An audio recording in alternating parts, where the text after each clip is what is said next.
Olá, meus caros amigos. Nós vamos falar agora de uma situação que envolve o princípio da retroatividade das leis, beleza? Nessa dica aqui, pessoal, nós temos uma situação decorrente lá da Lei de Introdução às Normas do Direito Brasileiro, pela qual a afirmação que nós vamos fazer aqui é a seguinte: não se admite no ordenamento jurídico brasileiro lei de efeitos retroativos, pois o sistema jurídico constitucional brasileiro assentou como postulado absoluto, constitucional e inderrogável o princípio da irretroatividade das leis.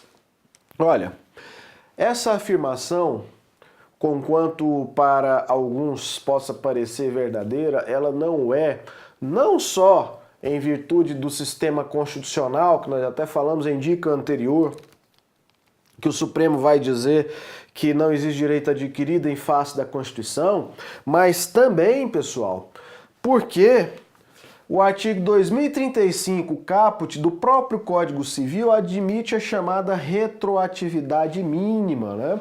Ou seja, se vocês quiserem abrir aí o código lá no artigo 2035, ele vai dizer mais ou menos o seguinte, que as regras anteriores ao Código, ao próprio Código Civil de 2002, elas não são atingidas pelo próprio Código de 2002, a não ser que se tratem de atos ou negócios jurídicos que produzam efeito para o futuro, como no caso das chamadas relações de trato contínuo, né, ou de trato sucessivo, beleza?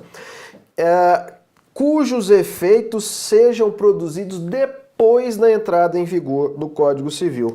Então nós falávamos, né, que de acordo com o artigo 2035 do Código Civil, se você, ó, aqui, ó, o Código Civil de 2002 entrou em vigor aqui, ó, neste ponto aqui. O ato jurídico, o negócio jurídico foi praticado aqui, anteriormente a ele. E é uma relação de trato sucessivo, as prestações vão vencendo e algumas vencem já depois da entrada em vigor do novo Código. De acordo, então, com o que diz essa disposição do artigo 2035, nós temos uma situação de retroatividade mínima. Por que mínima? Primeiro porque retroage, então é retroatividade, atinge um ato anterior à própria lei. Mas é mínima por quê? Porque não atinge os efeitos produzidos antes da entrada em vigor do próprio Código. O exemplo, então, pessoal, é o da taxa de condomínio. Lá no condomínio edilício, o sujeito aderiu ao regulamento, né, ao regimento do condomínio, no qual ali se previa que a falta do pagamento da taxa na data estipulada geraria uma multa de 10%. E ele aderiu antes do novo Código Civil. Vem o Código Civil de 2002 e estabelece que essas multas por não pagamento de taxa de condomínio, multa de mora, por não pagamento da taxa de condomínio na data do vencimento, pode gerar multa de no máximo 2%.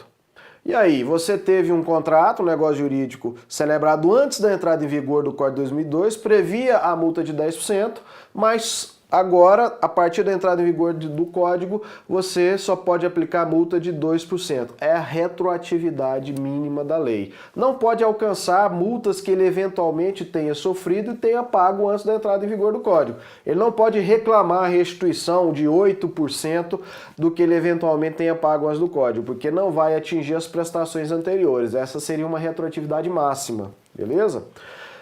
Mas vai atingir as prestações que se venceram depois da entrada do Código de 2002, beleza? Retroatividade mínima, por isso a afirmação lá era falsa. Valeu!